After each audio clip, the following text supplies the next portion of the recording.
A U.S. Army scientist investigating biological warfare, Frank Olson, died from the Manhattan Statler Hotel's 10th story on November 28, 1953. He jumped or was pushed. A CIA operator surreptitiously dosed Olson, who spoke about quitting his position and informed his wife he had made a terrible mistake 9 days before his death. 20 years later, President Gerald Ford apologized to Olson's family in person. Olson's sons think he was killed to keep him from revealing secrets, not a mental breakdown caused by the secret LSD dose. The murder of Frank Olson remains unsolved, despite Errol Morris's Netflix series. Olson had met Sidney Gottlieb, leader of MK-Ultra, who would poison him. Stephen Kinzer's Poisoner-in-Chief, Sidney Gottlieb and the CIA Search for Mind Control, recounts the amazing tale of a wonderful patriot and explorer who destroyed Americans and foreigners. Gottlieb was born in 1918 to Hungarian Jewish immigrants. Gottlieb, a scientist, was hired for covert U.S. chemical warfare research. During World War II, the U.S. began investigating germs and chemicals for military application, according to Kinzer. Gottlieb wanted to help with this study, Kinzer says. His club foot prevented him from joining the military effort. Kinzer said Gottlieb felt thankful to the nation that gave his parents a secure home and allowed him to study. Countries other than the U.S. researched new combat methods.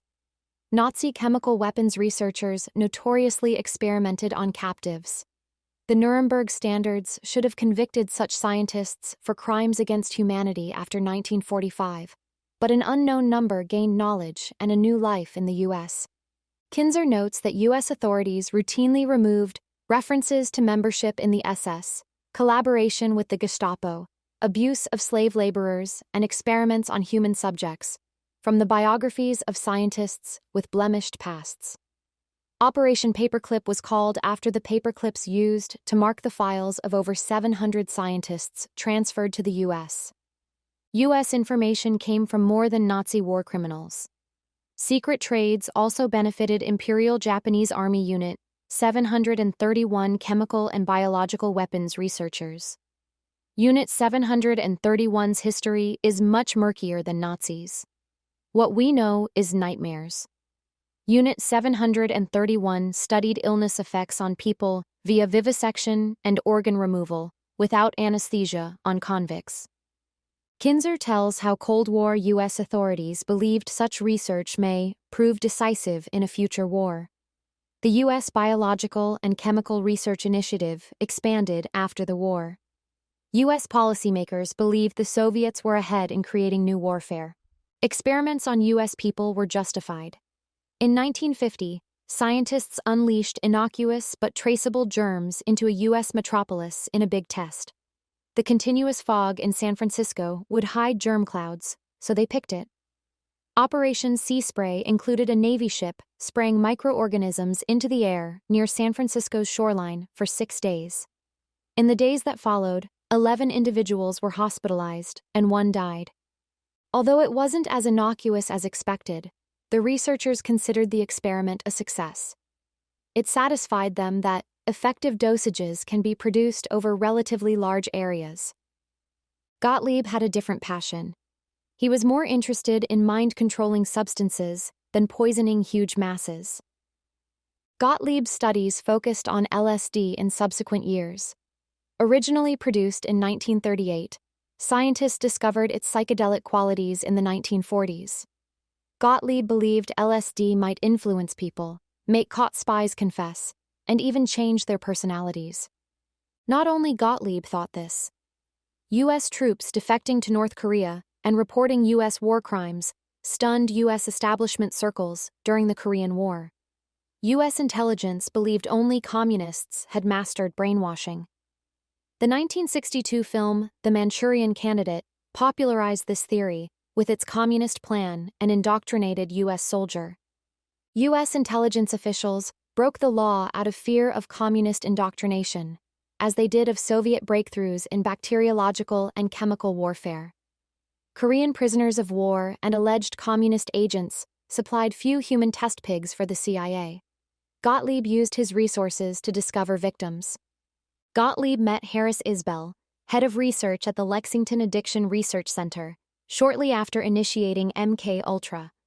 This drug addiction hospital, run by the Bureau of Prisons and the Public Health Service, functioned more like a prison. Most detainees were weak, downtrodden African Americans. Not content with Kentucky research, MK-Ultra expanded. The mid-1950s CIA noted Ewan Cameron's activities as president of the American Psychological Association and Canadian Psychiatric Association. Cameron's studies with patients in confined cells, drug-induced comas, and unending repetition of recorded utterances caught their interest. Cameron sought ways to repattern people's attitudes and ideas. Cameron unknowingly tested patients who sought his treatment. Cameron was CIA-funded and shielded, and a decades-later evaluation found his tests to have no therapeutic validity whatsoever and were comparable to Nazi medical atrocities. Misguided patriotism and Cold War anxieties do not explain Cameron's conduct. He was a sadist who traumatized individuals under a scientific veneer. CIA funded prominent psychologists and psychiatric pharmacologists' research. Many didn't know their financial source. Research was done at MIT, Stanford, and Johns Hopkins. Many test volunteers were unaware of what they were about to undergo, violating research ethics. Some trials were harmless and appealing. Some tests gave student participants LSD. The participants' psychedelic experiences captivated physicians and nurses, who tried it themselves. Ironically, the CIA popularized the 60s counterculture drug. The medicine that could manipulate minds was still a fantasy for Gottlieb. He undertook secret drug distribution operations in New York and San Francisco, observing residents' responses. Gottlieb and FBI agents established a San Francisco safe house in Operation Midnight Climax. According to Kinzer, Federal Bureau of Narcotics agent George Hunter White assembled a group of prostitutes whose job it would be to bring their clients to the pad and dose them with LSD while he watched and recorded their reactions. White used the covered operation to gratify his desires. Near death in 1975, MK-Ultra failed Gottlieb's expectations. The CIA started winding down the experiment in the late 60s and ended it a few years later.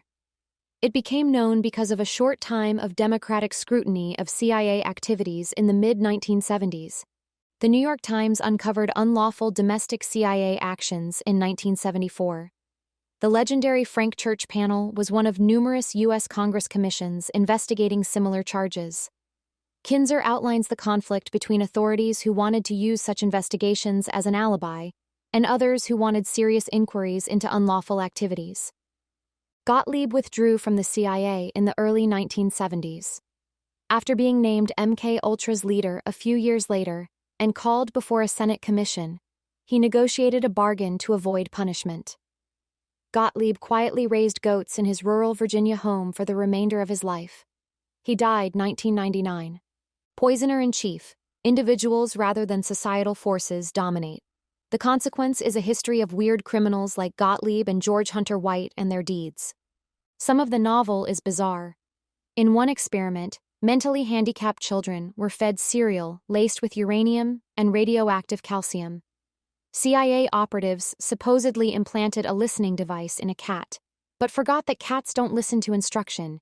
It walked away during a park test. What enabled Gottlieb and others? Kinzer only partially explains Gottlieb's reasoning. The book reveals that years of expensive testing never suggested Manchurian candidate-style brainwashing.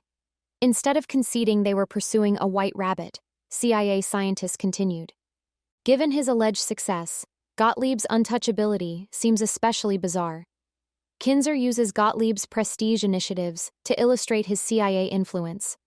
Gottlieb's success stories were mostly failures, such as his unsuccessful efforts to kill Zhou Enlai, Fidel Castro, and Patrice Lumumba.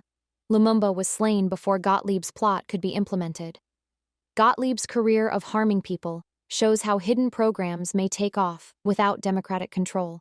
Kinzer credits CIA Director William Colby, 1973-76, for partially exposing this craziness. However, the anti-war movement, Watergate, and the Pentagon Papers impacted Colby's actions. Public skepticism of the CIA and calls for accountability were pervasive. Accountability was again reduced in the late 1970s when these movements declined. During the War on Terror, the CIA and other intelligence organizations had unparalleled latitude. In Trump's presidency, there have been efforts to rebrand the CIA as a logical, intelligent, and beneficent U.S. state agency. Kinzer's book on Gottlieb and MK Ultra shows how corrupt imperial spy masters were.